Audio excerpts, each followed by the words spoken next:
Eu estava no velório do meu marido, com o coração despedaçado, segurando a mão dos meus filhos, quando minha própria irmã se aproximou de mim, me abraçou e sussurrou no meu ouvido: agora aquela casa finalmente vai ser minha. Naquele momento, enquanto lágrimas escorriam pelo meu rosto, eu não imaginava que aquelas palavras eram apenas o começo do pior pesadelo da minha vida. Meu nome é Helena, tenho 74 anos, e esta é a história de como minha própria irmã destruiu tudo que eu construí durante 50 anos de vida. Deixa eu te contar como tudo começou.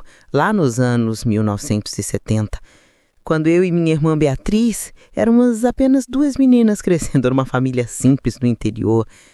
Nossos pais, seu João e Dona Maria, eram trabalhadores honestos que nos ensinaram o valor da dignidade, do trabalho duro e da união familiar. Eu era a filha mais velha, sempre responsável, estudiosa, aquela que ajudava nas tarefas de casa e cuidava da irmã mais nova. Beatriz era diferente. 3 anos mais nova que eu, ela sempre foi mimada, sempre conseguia o que queria com um sorriso, com lágrimas, com birras. Nossos pais, coitados, sempre cediam. Deixa ela, Helena, você é a mais velha, tem que ter paciência com sua irmãzinha, minha mãe sempre dizia. E eu tinha. Eu sempre tive paciência com ela, sempre perdoei suas travessuras, sempre protegi minha irmãzinha caçula. Crescemos lado a lado, mas com personalidades completamente opostas. Enquanto eu passava as tardes ajudando mamãe na cozinha e estudando para ter um futuro melhor, Beatriz vivia nas ruas brincando com as amigas, sonhando em ser rica e famosa, inventando histórias mirabolantes sobre a vida que teria quando crescesse. Ela dizia que não nasceu para ser pobre, que merecia coisas melhores, que um dia teria uma casa grande e seria invejada por todos. Quando completei 18 anos, conheci Roberto, o amor da minha vida. Ele era carpinteiro, um homem trabalhador, honesto, de princípios sólidos. Tinha mãos calejadas do trabalho pesado, mas um coração macio e gentil. Meus pais adoraram ele desde o primeiro dia. Nos casamos em 1972, numa cerimônia simples, mas repleta de amor. Beatriz foi minha dama de honra. Usou um vestido rosa claro que minha mãe costurou especialmente para ela. Naquele dia, ela me abraçou e disse: quero ser tão feliz quanto você, maninha. Você merece todo o bem do mundo. Roberto e eu começamos do zero ao absoluto. Moramos de aluguel os primeiros anos, num quartinho minúsculo onde mal cabia nossa cama e um guarda-roupa. Juntávamos cada centavo que sobrava, guardando tudo numa lata de biscoito escondida no armário. Eu trabalhava como costureira em casa. Ele fazia bicos de carpintaria além do trabalho fixo. Acordávamos às 5 da manhã, dormíamos tarde da noite, mas éramos felizes. Tínhamos um sonho: comprar nossa própria casa. Esse sonho nos mantinha firmes, nos dava forças para continuar. Antes de continuar, essa história que vai te deixar de boca aberta, se inscreva no canal. Ative o sininho para não perder nenhuma história emocionante como essa. Deixe o seu like se você valoriza histórias reais de superação. E comenta aqui embaixo de qual cidade você está assistindo. Quero saber onde estão nossos queridos inscritos. E agora, vamos à história completa. E foi durante esses anos de sacrifício que algo começou a mudar em Beatriz. Algo que eu só fui perceber tarde demais, quando o estrago já estava feito e minha vida tinha virado de cabeça para baixo. Em 1978, nossos pais faleceram com poucos meses de diferença um do outro. Primeiro papai, de um infarto súbito enquanto trabalhava na roça. Mamãe não resistiu à tristeza e à solidão, nos deixou logo depois, como se tivesse morrido de coração partido. Foi um período devastador para nós duas. Perdemos nossos pilares, nossos exemplos, mas o porto seguro.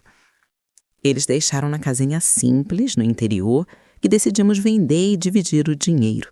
Eram 20 mil cruzeiros para cada uma. Não era muito, mas era um começo. Era um presente que nossos pais nos deixaram com tanto sacrifício. Tínhamos que honrar essa herança. Beatriz, que na época tinha 22 anos, gastou todo o dinheiro dela em menos de 2 anos.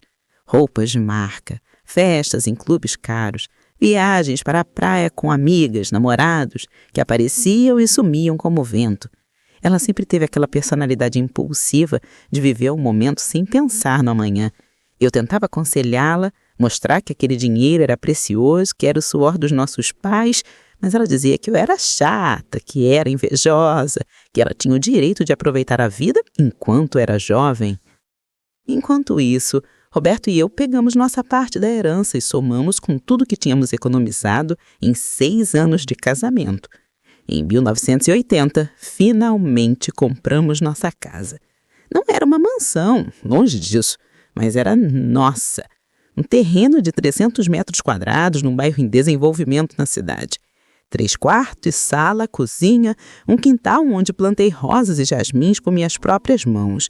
Roberto construiu cada cômodo com dedicação infinita, colocando amor em cada tijolo, em cada porta, em cada janela. Naquele mesmo ano, nasceu nossa primeira filha, Marina. 2 anos depois, viu Miguel. Nossa casa se encheu de vida, de risadas de criança, de sonhos e projetos para o futuro. Roberto abriu sua própria marcenaria, começando pequeno, mas com muita determinação. Eu expandia meu trabalho de costura, fazendo vestidos de festa para as mulheres da região que começaram a reconhecer meu talento. A vida era boa, a vida era abençoada. Eu agradecia a Deus todos os dias.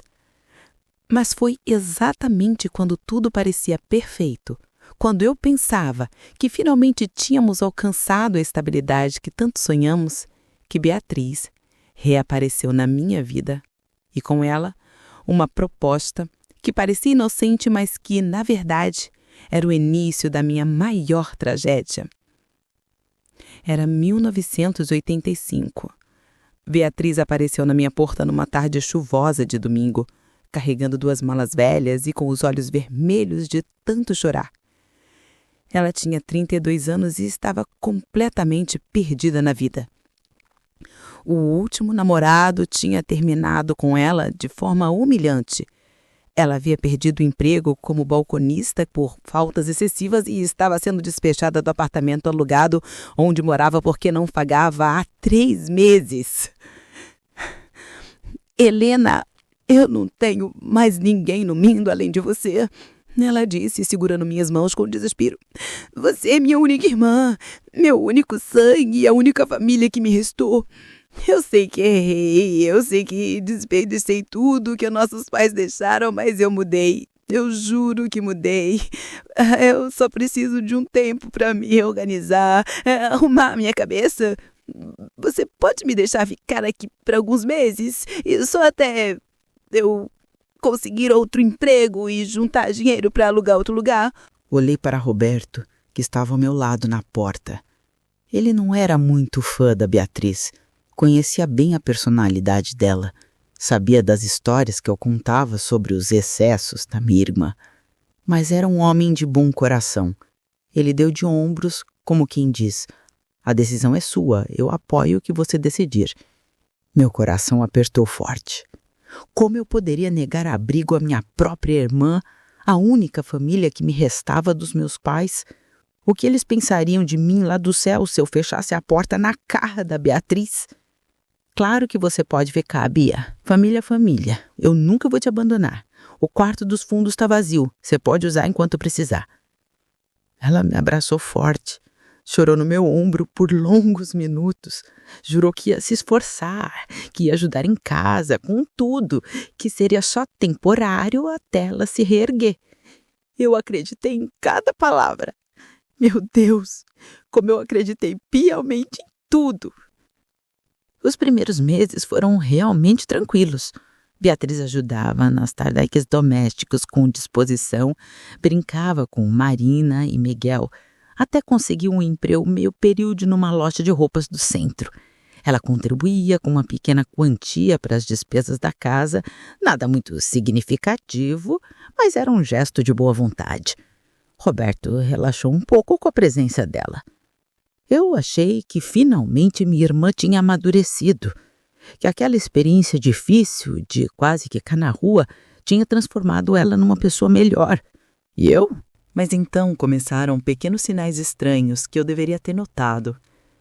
Coisas sumiam de lugar e apareciam depois. Beatriz fazia perguntas demais sobre nossos documentos, nossa situação financeira, sobre como estava o crescimento da marcenaria do Roberto, quanto a gente ganhava. Ela se aproximou muito do meu marido, sempre oferecendo ajuda na marcenaria, sempre por perto dele. Na época, ingênua que eu era, não dei importância nenhuma. Eram apenas detalhes bobos, coincidências, ou assim eu pensava. Os alguns meses viraram anos sem que percebêssemos. Beatriz continuou morando conosco e, honestamente, a convivência era boa na maior parte do tempo. Ela era uma tia presente e carinhosa para a Marina e Miguel, sempre dispostas a buscá-los na escola, ajudar com os deveres de casa, contar histórias na hora de dormir. Aos poucos, ela foi se tornando parte natural da rotina da nossa família, como se sempre tivesse estado ali. Em 1990, Roberto expandiu significativamente a marcenaria. O negócio prosperava além das nossas expectativas. Ele contratou 2 ajudantes fixos, começamos a receber encomendas de móveis planejados de toda a região e até de cidades vizinhas. Eu também cresci profissionalmente. Minha fama como costureira se espalhou e eu tinha encomendas de vestidos de noiva com até 6 meses de antecedência, além de vestidos para formaturas e festas de 15 anos. Foi nessa época de bonança financeira que decidimos investir em melhorias significativas na casa. Roberto ampliou a construção com suas próprias habilidades, adicionou mais um quarto confortável, reformou completamente a cozinha com armários planejados que ele mesmo fabricou, construiu uma área de lazer nos fundos com churrasqueira e um jardim lindo. A casa, que antes era simples e modesta, se transformou numa propriedade linda, confortável e muito valiosa. Tudo pago com o nosso suor, com o nosso trabalho honesto e incansável, tijolo por tijolo. Beatriz acompanhou tudo de perto, participando de cada reforma. Ela estava lá em cada decisão importante, em cada escolha de material, em cada projeto novo, dando opiniões e sugestões. "Nossa casa está ficando linda demais!" ela dizia frequentemente com entusiasmo. Na época, eu não percebi o peso gigantesco daquela palavra, nossa. Para mim, era apenas uma expressão carinhosa, natural. Afinal, ela morava ali há anos, fazia parte da família, era praticamente uma segunda mãe para meus filhos. Marina entrou na faculdade de pedagogia em uma universidade particular. Miguel se destacou na escola com notas excelentes, sonhando em ser engenheiro civil como seu maior objetivo. Roberto e eu olhávamos para nossos filhos com um orgulho imenso estampado no peito. Tínhamos construído uma vida sólida e próspera, baseada em trabalho duro e honestidade absoluta. A casa estava completamente paga, os negócios iam muito bem, os filhos estavam crescendo com valores corretos e sólidos. Mas em 1998, algo absolutamente terrível aconteceu que mudaria tudo. Roberto começou a passar mal constantemente. As dores de cabeça ficaram frequentes e intensas. Ele emagreceu muito em pouco tempo. Perdi o equilíbrio sem motivo. Depois de muitos exames angustiantes, veio o diagnóstico devastador que destruiu nosso mundo. Um tumor cerebral agressivo e inoperável. Os médicos foram diretos e cruéis, na verdade. Deram apenas alguns meses de vida para ele, talvez 1 ano no máximo, com tratamento paliativo. Aquele foi o período mais sombrio, mais doloroso da minha existência inteira. Ver o amor da minha vida definhando dia após dia, sofrendo com dores terríveis, se despedindo aos poucos de tudo o que amava. Era uma dor que palavras simplesmente não conseguem descrever. Era como se arrancassem pedaços de mim a cada dia. Beatriz, devo admitir com justiça, esteve presente durante todo o processo. Ela me ajudou a cuidar do Roberto com dedicação. Fazia companhia para ele quando eu precisava trabalhar para manter as despesas. Levava ele nas consultas médicas e sessões de quimioterapia. "Estou aqui para você, Manina. Pode contar comigo sempre", ela dizia todos os dias, segurando minha mão com firmeza. "Você não está sozinha nessa provação. Eu nunca vou te abandonar, nunca. Somos sangue do mesmo sangue." E foi durante aqueles meses extremamente difíceis, enquanto eu mergulhava completamente no desespero de perder meu marido, meu companheiro de vida, que minha irmã começou a executar friamente um plano diabólico que ela vinha tramando há anos em silêncio. Um plano tão cruel, tão meticulosamente calculado, tão covarde, que quando eu finalmente descobri toda a verdade, já era tarde demais para reverter o estrago. Roberto faleceu em março de 1999, com apenas 52 anos de idade.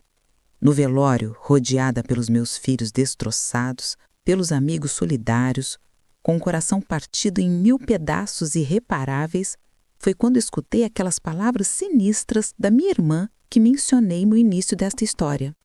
Agora, aquela casa finalmente vai ser minha. Eu pensei que tinha ouvido errado, que era minha mente confusa. Pensei que era a dor insuportável, o cansaço extremo, a confusão emocional do momento mais terrível da minha vida. Mas quando cheguei em casa, após o enterro, exausta física e emocionalmente, quebrada por dentro em milhões de fragmentos, Beatriz me esperava sentada na sala com uma pasta grossa de documentos na mão e um sorriso que eu nunca tinha visto antes no rosto dela. Um sorriso frio, calculista e vitorioso. E foi naquele momento terrível que minha vida desmoronou completamente. Senta aqui, Helena. Precisamos conversar sobre assuntos importantes. Beatriz disse com uma voz que eu não reconhecia. Firme, decidida, quase autoritária. Ela abriu a pasta sobre a mesa da sala e começou a tirar documentos, um por um, organizando-os com uma precisão cirúrgica. Eu estava em estado de choque. Tinha acabado de enterrar meu marido há poucas horas. Meus filhos estavam nos quartos, destruídos pela perda do pai. E ali estava minha irmã, com quem eu tinha dividido o teto por quase 15 anos, me pedindo para sentar e conversar sobre assuntos importantes, como se fosse uma reunião de negócios. Bia, não é hora para isso. Eu acabei de perder o Roberto. Eu só quero deitar e... É exatamente a hora para isso. Ela me interrompeu e seu tom gelado me fez sentar na cadeira por puro reflexo. Helena, você precisa entender a situação real em que você se encontra agora. Ela empurrou o primeiro documento na minha direção. Era uma escritura da minha casa. Mas quando li os nomes dos proprietários, senti o chão se abrir debaixo dos meus pés. Proprietários: Helena Santos e Beatriz Santos. Participação: 50% cada. Meu coração parou. Minhas mãos começaram a tremer descontroladamente. Aquilo não podia ser real. Aquela casa era minha e do Roberto. Nós a compramos com o nosso dinheiro, com o nosso suor. Beatriz nunca tinha colocado um centavo naquela propriedade. O que é isso? Consegui sussurrar, sentindo náuseas. Beatriz se recostou na cadeira com aquele sorriso vitorioso. Isso, minha querida irmã, é a verdade. Em 1992, quando vocês fizeram a grande reforma da casa e precisaram de um empréstimo no banco, quem assinou como avalista? Eu. E Roberto, coitado, estava tão desesperado para conseguir o dinheiro que aceitou minha condição, colocar meu nome também na escritura como coproprietária. Minha mente girava, tentando processar aquela informação absurda. 1992, a reforma grande. O Roberto tinha ido ao banco várias vezes. Voltava frustrado porque não conseguia um empréstimo. E então, de repente, ele conseguiu. Lembro que ele me disse que tinha resolvido tudo, que tinha encontrado uma solução. Mas ele nunca mencionou, nunca disse que... Você está mentindo. Roberto nunca faria isso sem me contar. Gritei, me levantando da cadeira. Ah, mas ele fez. E sabe por quê? Porque eu disse a ele que seria temporário, que era só uma formalidade para o banco liberar o dinheiro, que depois tiraríamos meu nome. Ele acreditou em mim, assim como você sempre acreditou. Ela riu, uma risada fria que cortou minha alma. Homens são tão previsíveis. E maridos desesperados por fazer a esposa feliz são ainda mais fáceis de manipular. Senti as pernas fraquejarem. Sentei novamente, mas agora as lágrimas começavam a escorrer pelo meu rosto. Não eram apenas lágrimas de tristeza pela morte do Roberto. Eram lágrimas de traição, de revolta, de uma dor que eu nem sabia que podia existir. Mas o pior ainda estava por vir, porque aquela escritura era apenas a primeira carta que Beatriz tinha na manga. O verdadeiro horror estava nas próximas revelações. Beatriz puxou mais documentos, extratos bancários, recibos, comprovantes de transferências. Durante esses anos todos morando aqui, eu não estava apenas sendo a tia legal para os seus filhos, Helena. Eu estava construindo o meu caso, guardando cada comprovante de compra que eu fazia para casa. Cada vez que eu pagava a conta de luz, água, mercado, e foram muitas vezes, você se lembra? E eu guardava o comprovante. Meu estômago revirava. Comecei a entender a dimensão do que ela tinha planejado. Tenho aqui, ela continuou, folheando os papéis com satisfação sádica, comprovantes de que eu contribuí financeiramente com esta casa durante 14 anos. Paguei contas, comprei mantimentos, financiei reformas. Qualquer juiz olharia para isso e diria que sou coproprietária legítima, não só no papel, mas na prática. Mas você morava aqui de favor, explodi, a voz saindo embargada. Nós te acolhemos quando você não tinha nada, quando estava sendo despejada. Você morava aqui. É óbvio que contribuía com alguma coisa. Favor? Ela arqueou uma sobrancelha com desdém. Eu vejo como um investimento. E agora meu investimento vai dar retorno. Ela pegou outro documento. Este me fez sentir que estava tendo um ataque cardíaco. Procuração. Outorgada por Roberto Santos para Beatriz Santos, com poderes para administrar bens, fazer transações bancárias, assinar documentos em seu nome. Data: janeiro de 1999. Janeiro. 2 meses antes da morte dele. Quando Roberto já estava muito debilitado pela doença, quando mal conseguia sair da cama, quando a morfina para controlar a dor o deixava confuso na maior parte do tempo. Você aproveitou que ele estava morrendo, que estava confuso pela medicação para fazer ele assinar isso. Minha voz saiu rouca de horror absoluto. Eu diria que fui esperta, Beatriz respondeu sem qualquer traço de remorso. Roberto estava sofrendo, coitado. Mal sabia o que estava assinando. Eu disse a ele que era um documento para facilitar o tratamento médico, para eu poder autorizar procedimentos caso ele estivesse inconsciente. Ele assinou sem nem ler. Foi patético, na verdade. Algo quebrou dentro de mim naquele momento. A irmã que eu conhecia, ou pensava conhecer, nunca tinha existido. Aquela mulher na minha frente era uma estranha. Uma predadora que tinha passado 15 anos infiltrada em minha casa, na minha família, esperando pacientemente o momento certo para dar o blote. Com essa procuração, ela continuou, claramente se deleitando com meu sofrimento. Eu consegui acesso às contas bancárias do Alberto, à conta da marcenaria, e adivinha o que eu descobri? Vocês têm uma economia considerável, quase R$200 mil guardados. Meu sangue congelou. Aquele dinheiro era para os estudos dos meus filhos. Era para o futuro deles. Roberto e eu economizamos cada centavo durante anos, planejando garantir que Marina e Miguel pudessem terminar as faculdades sem preocupações financeiras. Você não vai tocar nesse dinheiro! Gritei, tentando me levantar, mas as pernas não respondiam direito. Ah, mas eu já toquei. Metade já foi transferida para uma conta no meu nome, R$100 mil. Minha parte como coproprietária de tudo que foi construído aqui. O resto, bem, você pode ficar. Por enquanto. Por enquanto? Repeti, sentindo que estava vivendo um pesadelo do qual não conseguia acordar. Beatriz se levantou, pegou a pasta de documentos e caminhou até a janela, olhando para o jardim que eu tinha plantado com tanto amor. Esta casa vale pelo menos R$400 mil no mercado atual. Metade dela é legalmente minha. Então temos 2 opções, querida irmã. Ou você me compra a minha parte, me pagando R$200.000 e sei que você não tem esse dinheiro depois que eu já peguei metade das economias. Ou vendemos a casa e dividimos o lucro. Você está louca? Eu não vou vender minha casa. É aqui que meus filhos cresceram. É aqui que está cada memória do Roberto. Cada pedaço dessa casa foi construído por ele.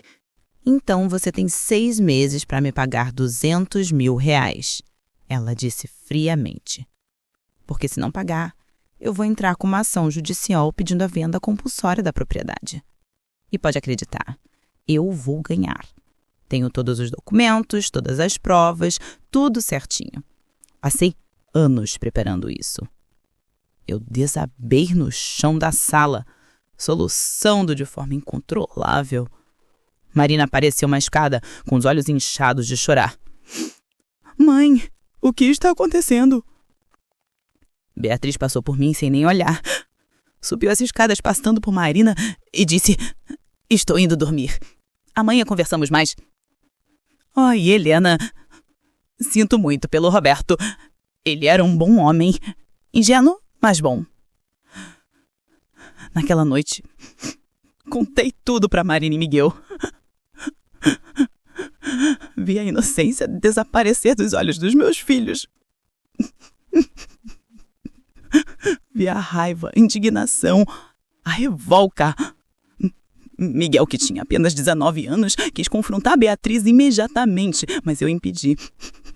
Sabia que lá adiantaria. Ela tinha se preparado meticulosamente para isso. Nos dias seguintes, procurei advogados, 3 diferentes. Todos me deram a mesma resposta devastadora.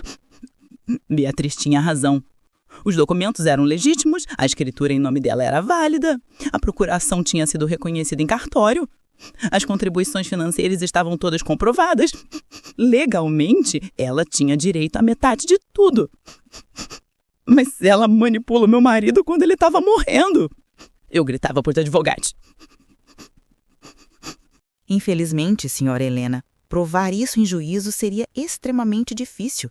O senhor Roberto estava em plena capacidade mental quando assinou os documentos. Segundo os registros médicos daquela época, não há como alegar coação ou incapacidade. Foi quando entendi a genialidade maligna do plano dela.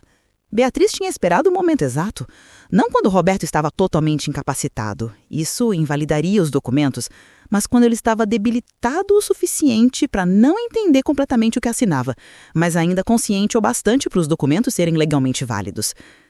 Ela tinha estudado cada detalhe, tinha planejado cada movimento, como um predador que observa a presa durante anos antes de atacar.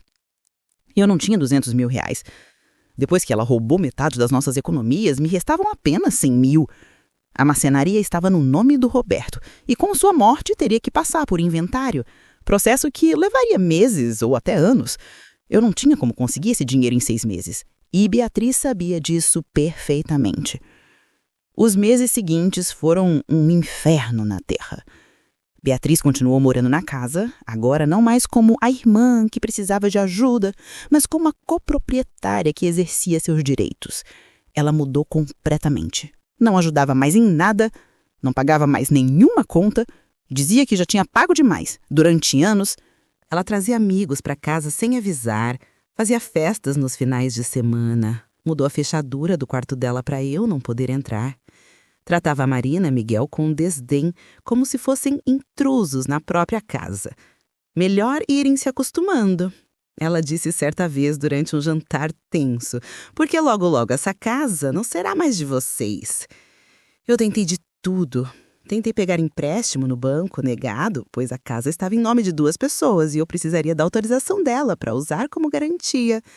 Tentei vender o ponto comercial da marcenaria. Mas descobri que Beatriz, usando a procuração, já tinha transferido metade da propriedade para o nome dela também. Ela tinha pensado em tudo. Cada dia que passava, o prazo de 6 meses se aproximava. Eu emagreci 15 quilos, desenvolvi insônia, crises de ansiedade.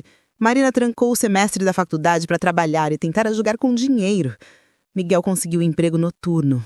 Meus filhos, que que deveriam estar vivendo suas juventudes, estudando, se divertindo, estavam sendo destruídos por conta da ganância da própria tia. E Beatriz, ela só observava nosso desespero com aquele sorriso frio. Às vezes eu a pegava olhando fotos antigas de quando éramos crianças, de quando nossos pais ainda eram vivos.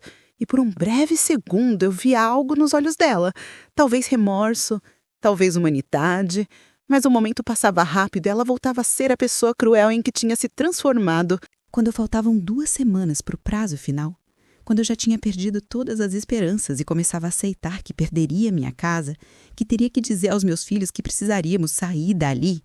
Algo completamente inesperado aconteceu. Marina entrou em casa correndo, com um envelope na mão e lágrimas escorrendo pelo rosto. Mas não eram lágrimas de tristeza, eram lágrimas de esperança. Mãe, ela disse a voz trêmula, você precisa ver isso. Eu descobri algo sobre a tia Beatriz, algo que pode mudar tudo. E quando abri aquele envelope e vi o que tinha dentro, entendi que talvez, apenas talvez, ainda houvesse uma chance de justiça. Minhas mãos tremiam enquanto eu pegava o envelope que Marina me entregava. Dentro dele havia cópias de documentos, extratos bancários e o que parecia ser um registro criminal. Meu coração acelerou quando comecei a ler. Onde você conseguiu isso? Perguntei, sem tirar os olhos dos papéis. Marina sentou ao meu lado, ainda ofegante. Lembra da dona Luciana? Aquela cliente sua que mora em São Paulo? Que você fez o vestido de casamento da filha, uns anos. Ela trabalha no Tribunal de Justiça. Encontrei com ela por acaso no mercado semana passada. Contei nossa situação e ela se ofereceu para fazer umas verificações extraoficiais sobre a tia Beatriz. Eu continuava lendo, e a cada linha minha incredulidade aumentava. Beatriz tinha um histórico criminal de fraudes, estelionato e apropriação indébita em outras 2 cidades onde tinha morado antes de aparecer na minha porta em 1985. Em 1982, ela tinha aplicado um golpe parecido em uma senhora idosa em Campinas, se passando por sobrinha distante e conseguindo acesso às propriedades da vítima. Em 1984, tinha sido processada por um casal que a acolheu e depois descobriu que ela tinha falsificado assinaturas para abrir contas bancárias em nome deles. Minha irmã não era apenas oportunista, ela era uma golpista profissional. E eu tinha sido apenas mais uma vítima na longa lista dela. Tem mais, Marina disse, virando as páginas. A dona Luciana descobriu que a tia Beatriz nunca perdeu o emprego. Em 1985, ela fugiu de São Paulo porque estava sendo investigada por um golpe que aplicou numa empresa onde trabalhava. A história de estar sendo despejada, de estar sem dinheiro, tudo era mentira. Ela tinha dinheiro guardado, mãe. Ela planejou vir para cá desde o início. Senti uma raiva tão profunda a subir pelo meu peito que pensei que fosse explodir. Todas aquelas lágrimas no dia em que ela apareceu na minha porta eram falsas. O abraço desesperado, as promessas de mudança, tudo tinha sido teatro. Ela tinha me estudado, sabia que eu era sentimental, sabia que eu jamais negaria ajuda à minha irmã. Eu tinha sido uma idiota. Miguel entrou na sala naquele momento, voltando do trabalho. Quando contamos a ele sobre a descoberta, vi o rosto do meu filho se transformar. A tristeza e resignação que carregava há meses deram lugar a uma determinação feroz. Vamos usar isso contra ela, ele disse com firmeza. Vamos mostrar para um juiz quem ela realmente é. Procurei o advogado no dia seguinte, levando todos os documentos que Marina tinha conseguido. Dr. Henrique, um homem de seus 50 anos, com décadas de experiência, analisou todo com atenção meticulosa. E isso muda completamente o cenário do caso, ele disse, ajustando os óculos. Se conseguirmos provar que Beatriz tinha um padrão de comportamento fraudulento, podemos argumentar que ela aplicou o mesmo golpe em vocês. Podemos questionar a legitimidade de todos os documentos que ela apresentou? Pela primeira vez em meses, senti uma fagulha de esperança. Mas o Dr. Henrique logo temperou meu otimismo com a realidade. Mas precisamos agir rápido e precisamos de mais provas. Precisamos das vítimas anteriores dispostas a testemunhar. Marina assumiu a missão de encontrar as outras vítimas de Beatriz. Com a ajuda da dona Luciana, conseguimos endereços e números de telefone. A primeira foi Dona Irene, a senhora idosa de Campinas que tinha sido enganada em 1982. Quando eu liguei para ela, explicando quem eu era e o que estava acontecendo, houve um longo silêncio do outro lado da linha. Depois uma voz trêmula e cheia de emoção. Aquela mulher destruiu os últimos anos de vida do meu marido. Dona Irene disse. Ele morreu acreditando que tinha sido um tolo, que tinha colocado nossa família em risco por confiar nela. Eu tentei processá-la na época, mas ela desapareceu antes que pudéssemos fazer qualquer coisa. Eu vou testemunhar. Vou fazer de tudo para que ela pague pelo que fez. A segunda vítima foi o casal Mendes, de Ribeirão Preto. Eles tinham perdido quase tudo por causa de Beatriz. O senhor Carlos Mendes, agora com 70 anos, chorou ao telefone quando contei minha história. É o mesmo padrão, ele disse. Ela parece como uma pessoa necessitada. Ganha confiança, então vai aos poucos colocando garras em tudo. Minha esposa teve depressão por anos por causa disso. Nós vamos ajudar você, Helena. Não podemos deixar que ela faça isso com mais ninguém. Com os testemunhos garantidos, Dr. Henrique entrou com uma ação judicial urgente. Pedimos o congelamento de todos os bens, até que a investigação sobre fraude fosse concluída. Pedimos a anulação da procuração que Beatriz tinha conseguido do Roberto, alegando manipulação de pessoa vulnerável. E pedimos uma investigação completa sobre como ela conseguiu ser incluída na escritura da casa. Mas Beatriz não ia deixar barato. Quando foi notificada da ação judicial, sua reação foi muito além do que qualquer um de nós poderia imaginar. Voltei do fórum naquele dia e encontrei a casa em completo caos.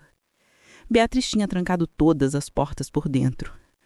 Quando finalmente consegui entrar pela porta dos fundos usando minha chave reserva, vi que ela tinha mudado de estratégia. "Vocês querem guerra?" ela gritou do andar de cima. "Então terão guerra." Ela tinha começado a destruir coisas. Fotos de família rasgadas. Os móveis que Roberto tinha feito com tanto carinho para nossa casa estavam viscados, danificados. Ela tinha jogado todas as minhas roupas no quintal e colocado fogo nelas. "Você tá louca?" gritei, correndo para apagar o fogo. "Isso é destruição de propriedade." "Propriedade que também é minha," ela berrou de volta, descendo as escadas como uma fúria. "Vocês acham que vão me intimidar com processos, com testemunhas de décadas atrás? Eu tenho os melhores advogados, eu tenho documentos legítimos e vou fazer a vida de vocês um inferno até conseguir o que é meu." Miguel tentou se colocar entre nós, mas Beatriz empurrou meu filho com força. Foi quando algo em mim explodiu. Todas as semanas de tortura, todos os meses de humilhação, toda a traição acumulada vieram à tona de uma vez. "Você nunca teve nada!"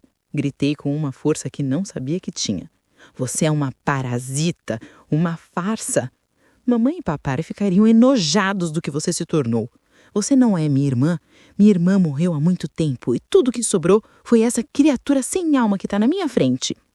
Beatriz ficou branca. Por um segundo vi algo quebrar naqueles olhos frios. Mas foi só um segundo. "Tá bem," ela disse com uma calma assustadora.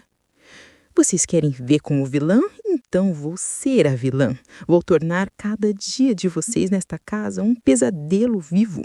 E quando eu ganhar no tribunal, porque eu vou ganhar, vocês vão sair daqui sem nada. Nada. Vou me certificar disso pessoalmente." Nos dias seguintes, ela cumpriu a promessa. Tocava música alta de madrugada, deixava torneiras abertas para aumentar a conta de água, convidava estranhos para entrar na casa, fazia escândalos com os vizinhos dizendo que éramos nós que estávamos tentando roubá-la. A situação tinha se tornado insustentável, mas o que Beatriz não sabia era que durante aquelas semanas de terror psicológico, Dr. Henrique estava trabalhando em algo que poderia finalmente derrotá-la. A audiência foi marcada para uma segunda-feira de manhã.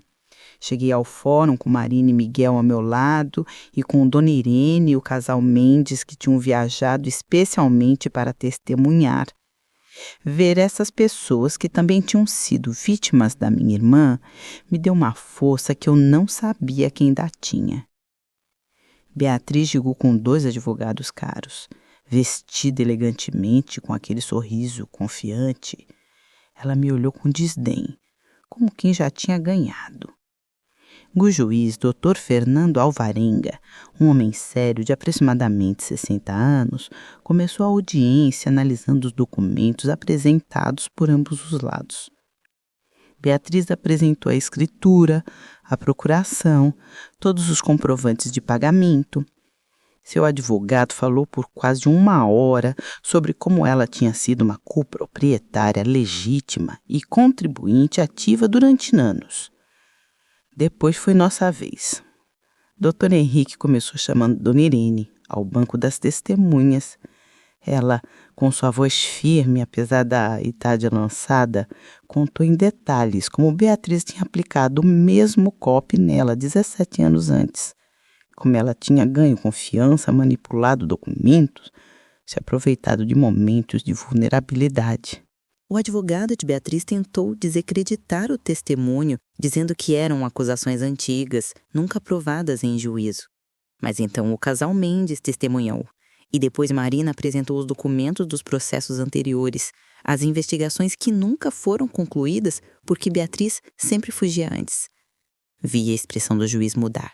A confiança no rosto de Beatriz começou a rachar, mas o golpe final veio quando o Dr. Henrique apresentou algo que nem eu sabia que ele tinha conseguido. Ele colocou uma gravação para tocar na sala. Era uma conversa telefônica entre Beatriz e alguém que eu não reconhecia a voz. E o que eu vi naquela gravação me fez entender que a traição da minha irmã era ainda mais profunda do que eu imaginava. A voz de Beatriz saía clara dos alto-falantes. Sim, está tudo indo conforme planejado. Consegui a procuração 2 semanas antes dele morrer. O idiota assinou tudo achando que era pro próprio bem. Agora é só questão de tempo até eu ter a casa toda pra mim. A outra voz masculina respondia. E aí, irmão, ela não vai desconfiar? Beatriz riu. Uma risada que me cortou como navalha. Helena, por favor. Aquela santinha sempre acreditou em tudo que eu disse. Ela é patética.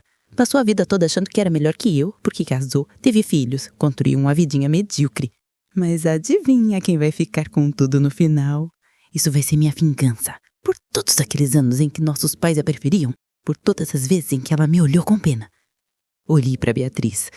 Ela estava pálida, em pânico absoluto. Seus advogados pediam para pausar a gravação, alegavam ilegalidade, mas o juiz mandou continuar. E se ela descobrir sobre os outros golpes? A voz masculina perguntava. Não vai descobrir. Eu fui cuidadosa. E mesmo que descubra, já tenho tudo documentado certinho. Os tribunais adoram papéis. E eu tenho todos os papéis necessários. Quando ela perceber que foi enganada, já vai ser tarde demais. O silêncio na sala era absoluto. O juiz desligou a gravação e olhou fixamente para Beatriz. Essa gravação foi obtida legalmente, doutor? Ele perguntou ao Dr. Henrique. Sim, excelência. Foi gravada por um dos advogados da própria senhora Beatriz, que depois se arrependeu de participar do esquema e nos procurou. Ele está disposto a testemunhar também. Beatriz se levantou bruscamente, tentando sair da sala, mas o juiz ordenou que ela permanecesse. E foi naquele momento, vendo minha irmã desmoronar, vendo toda a máscara de segurança cair, que entendi que, finalmente, depois de tanto sofrimento, a justiça estava prestes a ser feita. Mas a batalha ainda não tinha terminado. E o que aconteceria nos próximos dias mudaria tudo de formas que eu nunca imaginei. O juiz Dr. Fernando Alvarenga pediu um intervalo de 30 minutos para analisar todos os documentos e evidências apresentados. Aquela meia hora foi a mais longa da minha vida. Sentei no corredor do fórum com meus filhos, segurando as mãos deles, rezando em silêncio para que a justiça finalmente prevalecesse. Beatriz estava no outro lado do corredor, cercada por seus advogados, que conversavam em tom nervoso. Ela não olhava para mim. Mantinha a cabeça baixa, as mãos tremendo visivelmente. Toda aquela arrogância, toda aquela confiança cruel tinha evaporado. Quando voltamos para a sala, O juiz tinha uma expressão severa. Ele começou a falar, e cada palavra que saía de sua boca era como bálsamo na minha alma, ferida. Após analisar cuidadosamente todas as evidências apresentadas, fica claro para este juízo que houve um padrão sistemático de fraude por parte da requerida Beatriz Santos. A gravação apresentada, obtida legalmente, demonstra inequivocamente a intenção dolosa de apropriar-se de bens que não lhe pertenciam por direito através de manipulação e engano. Senti lágrimas começarem a escorrer pelo meu rosto. Marina apertou minha mão com força. A procuração obtida enquanto o Sr. Roberto Santos estava em estado de saúde debilitado é considerada nula, dado o contexto de manipulação comprovado. A inclusão do nome da requerida na escritura do imóvel, também obtido mediante engano do falecido, é igualmente anulada. Beatriz soltou um som estrangulado, como se tivesse levado um soco no estômago. O juiz continuou. Determino a devolução imediata dos R$100.000 apropriados indevidamente pela requerida, com correção monetária e juros. A propriedade do imóvel retorna integralmente à senhora Helena Santos e seus herdeiros legítimos. Além disso, determino a abertura de inquérito criminal para investigar os crimes de estelionato, falsidade ideológica e apropriação indébita. O martelo bateu na mesa. Era oficial. Eu tinha vencido. Meus filhos me abraçaram ali mesmo na sala do tribunal. Dona Irene e o casal Mendes tinham lágrimas nos olhos. Até o doutor Henrique, profissional experiente que já tinha visto de tudo, parecia emocionado. Olhei para Beatriz. Ela estava de pé, pálida como um fantasma olhando para o vazio. Nossos olhos se encontraram por um breve momento e, pela primeira vez em meses, vi algo diferente naquele olhar. Não era mais frieza ou crueldade. Era derrota. Era vergonha.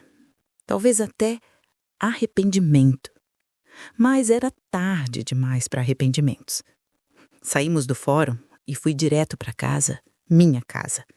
Quando chegamos lá, Beatriz já tinha recolhido as suas coisas. Havia uma pequena pilha de malas na sala. Ela estava sentada no sofá, a mesma pessoa que semanas antes havia destruído nossas roupas e atormentado nossa família. Eu fui embora, ela disse com uma voz baixa, sem me olhar nos olhos. Os advogados disseram que tenho 24 horas para desocupar. Fiquei ali parada, olhando para aquela mulher que um dia foi minha irmãzinha. A menina de vestido rosa claro no meu casamento. A adolescente que brincava comigo no quintal da casa dos nossos pais. Onde aquela pessoa tinha ido parar? Quando exatamente ela tinha se transformado nessa estranha sem escrúpulos? Por que, Mia? Perguntei, minha voz saindo mais cansada do que raivosa. Eu te acolhi quando você não tinha nada. Te tratei como família. Por que você fez isso comigo? Ela ficou em silêncio por um longo momento. Quando finalmente falou, sua voz estava carregada de uma amargura antiga. Porque você sempre teve tudo, ela disse, e pela primeira vez ouvi emoção genuína em sua voz. Você era a filha preferida, a responsável, a estudiosa, aquela que os pais elogiavam. Eu era só a caçula problemática. Você encontrou o amor perfeito, construiu a família perfeita, teve a vida perfeita. E eu sempre fui a bagunça, a decepção. Então foi inveja? Você destruiu minha vida por inveja? Foi mais que isso. Ela continuou finalmente me encarando. Foi raiva, foi ressentimento de anos acumulados. E sim, inveja também. Eu queria provar que podia ter o que você tinha, que podia ser esperta o suficiente para pegar tudo. Mas no fim, sua voz falhou.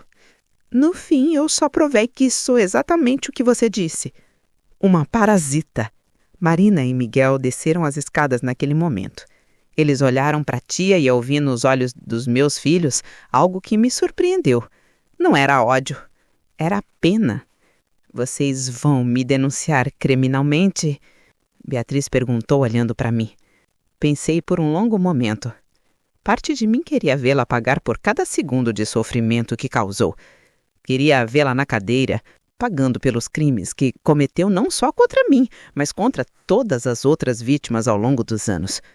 Mas outra parte de mim, aquela parte que ainda lembrava da menina que brincava comigo na infância, da irmã que chorou no meu ombro quando nossos pais morreram, aquela parte estava simplesmente cansada. Cansada de raiva, cansada de dor, cansada de guerra. Vou devolver o dinheiro, Beatriz disse apressadamente. Todo o dinheiro. Tenho guardado. Não gastei. Eu não sei por que não gastei. Talvez no fundo eu soubesse que teria que devolver um dia. Ela pegou um envelope grosso da bolsa e colocou sobre a mesa. Está tudo a pi. 100 mil reais. Com o rendimento dá até um pouco mais. Olhei para meus filhos. Miguel deu de ombros, deixando a decisão comigo. Marina, sempre a mais sensível, sussurrou. Faça o que seu coração mandar, mãe. Eu não vou processar você criminalmente, disse finalmente, mas com uma condição. Você vai procurar ajuda, terapia, tratamento. Você precisa entender o que a levou a se tornar essa pessoa. E você nunca mais vai tentar contato com minha família. Nunca mais. Beatriz assentiu, lágrimas finalmente escorrendo pelo rosto dela. Eu lamento. Sei que não vale de nada agora, mas eu realmente lamento. Nossos cais não mereciam ter uma filha como eu. E você não merecia uma irmã como eu. Não, concordei. Eu não merecia. Mas aconteceu. E agora eu só quero seguir em frente. Reconstruir o que você tentou destruir. Ela pegou as malas e caminhou até a porta. Antes de sair, virou-se uma última vez. A casa ficou bonita, disse ela, olhando ao redor. Roberto fez um bom trabalho. Ele era um bom homem de verdade. E então ela saiu. Fechei a porta, encostei nela e finalmente deixei todas as emoções dos últimos meses saírem. Chorei. Chorei pela traição, pela dor, pelo tempo perdido, pela irmã que eu tinha perdido muito antes de tudo isso começar. Mas também chorei de alívio, porque tinha acabado. Finalmente tinha acabado. A vida aos poucos voltou ao normal. Marina retornou à faculdade e estava prestes a se formar em pedagogia. Miguel passou no vestibular para engenharia civil, realizando o sonho que tinha compartilhado com o pai. A marcenaria, agora administrada por um antigo funcionário de confiança do Roberto, continuava prosperando. Reformei a casa novamente, não porque precisava, mas porque precisava apagar os vestígios daqueles meses terríveis. Pintei as paredes de cores novas, troquei os móveis que Beatriz tinha danificado, plantei novas flores no jardim, substituindo aquelas que tinham morrido durante o período de cálcio. Um dia, recebi uma carta. Era de Beatriz. Ela estava em outra cidade, trabalhando como atendente em uma clínica. Dizia que estava fazendo terapia, que estava tentando entender suas ações, que estava tentando ser uma pessoa melhor. Não pedia perdão, porque sabia que não merecia. Apenas informava que estava tentando consertar sua vida. Não respondi à carta, mas também não a joguei fora. Guardei em uma caixa no armário, junto com outras memórias dolorosas que eu não estava pronta para processar completamente. Dona Irene me ligou algumas semanas depois. Ela tinha ficado doente e queria me agradecer pessoalmente por ter tido a coragem de enfrentar Beatriz. Você me deu um presente, ela disse com a voz fraca. Me deu a paz de saber que aquela mulher finalmente foi impedida de fazer mal a outras pessoas. Posso morrer em paz agora. Ela faleceu 3 dias depois. Fui ao funeral. O filho dela me abraçou e agradeceu por ter ajudado sua mãe a encontrar justiça antes de partir. Em uma tarde de domingo, sentei no quintal que Roberto tinha construído com tanto amor. Marina estava estudando dentro de casa, Miguel tinha saído com amigos. Era apenas eu, o sol da tarde e as memórias. Olhei para casa. Cada tijolo colocado com amor, cada janela instalada com esperança, cada cômodo que guardava décadas de histórias, de risos, de vida vivida. Beatriz tinha tentado roubar isso de mim, tinha quase conseguido. Mas no final, o que ela realmente roubou foi a si mesma. Roubou a chance de ter uma família verdadeira. Roubou a possibilidade de construir algo genuíno. Roubou seus próprios anos perseguindo bens materiais que nunca a fariam feliz. Eu, por outro lado, ainda tinha tudo que realmente importava. Tinha meus filhos, tinha as memórias do amor que Roberto e eu construímos. Tinha a casa que era símbolo de 50 anos de trabalho honesto. Tinha minha dignidade intacta. E talvez o mais importante, tinha aprendido que família não é apenas sangue. Família é quem está ao seu lado nos momentos difíceis. É Dona Luciana, que me ajudou sem me conhecer bem. É o casal Mendes e Dona Irene, que viajaram para testemunhar em meu favor. É Marina e Miguel, que lutaram ao meu lado quando tudo parecia perdido. Então, para você que está me ouvindo agora, de qualquer cidade que esteja assistindo, deixo essas reflexões que aprendi da forma mais dolorosa possível. Primeiro, confie, mas sempre verifique. Amor e confiança não significam ingenuidade. Proteja o que você construiu com seu suor, mesmo de quem diz te amar. Segundo, pessoas podem mudar, mas nem sempre para melhor. A Beatriz que eu conheci na infância já tinha sementes da pessoa que ela se tornaria. Eu só não quis ver os sinais, porque eram inconvenientes. Terceiro, justiça pode demorar, pode ser dolorosa de buscar, mas vale cada lágrima, cada noite sem dormir, cada momento de luta. Não desista do que é certo só porque é difícil. Quarto, perdoar não significa esquecer ou permitir que pisem em você novamente. Eu escolhi não processar Beatriz criminalmente, mas também escolhi nunca mais ter ela na minha vida. Essas duas coisas podem coexistir. E por último, talvez o mais importante, o maior bem que você pode ter não é uma casa, não é dinheiro, não são propriedades. É sua integridade. É saber que você viveu honestamente, que construiu todo com esforço próprio, que nunca precisou roubar ou enganar para ter o que tem. Beatriz pode ter tentado roubar minha casa, mas ela nunca conseguiu roubar isso de mim. E no final, isso fez toda a diferença. Hoje, aos 74 anos, olho para trás e vejo uma vida cheia. Não foi perfeita, foi dolorosa em muitos momentos, mas foi minha. Construída com honestidade, mantida com dignidade, defendida com coragem. Roberto estaria orgulhoso de como enfrentei essa batalha.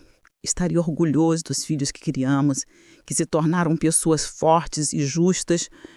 Estaria orgulhoso de saber que a casa que ele construiu com tanto amor permanece de pé, abrigando memórias lindas e servindo de lar para a família que ele amava.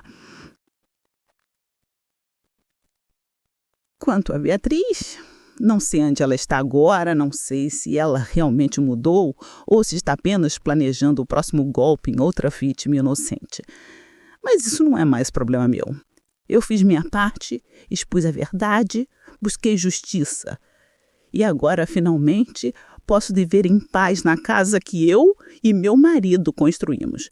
A casa que quase perdi, mas que no final permaneceu onde sempre deveria estar, nas mãos de quem realmente a merece. Esta foi minha história. A história de como minha própria irmã tentou roubar tudo que eu tinha. E como eu, com a ajuda de pessoas boas e a força que vem de viver com honestidade, consegui reconquistar não apenas minha casa, mas minha dignidade. Que minha história sirva de alerta, mas também de inspiração. Não importa quão escura a noite pareça, sempre há uma chance de amanhecer. Sempre há uma possibilidade de justiça. Sempre há esperança. Obrigada por me ouvirem. Que vocês nunca precisem passar por algo assim. Mas se passarem, que tenham a coragem de lutar pelo que é certo. E lembrem-se, no final, a verdade sempre vence. Sempre.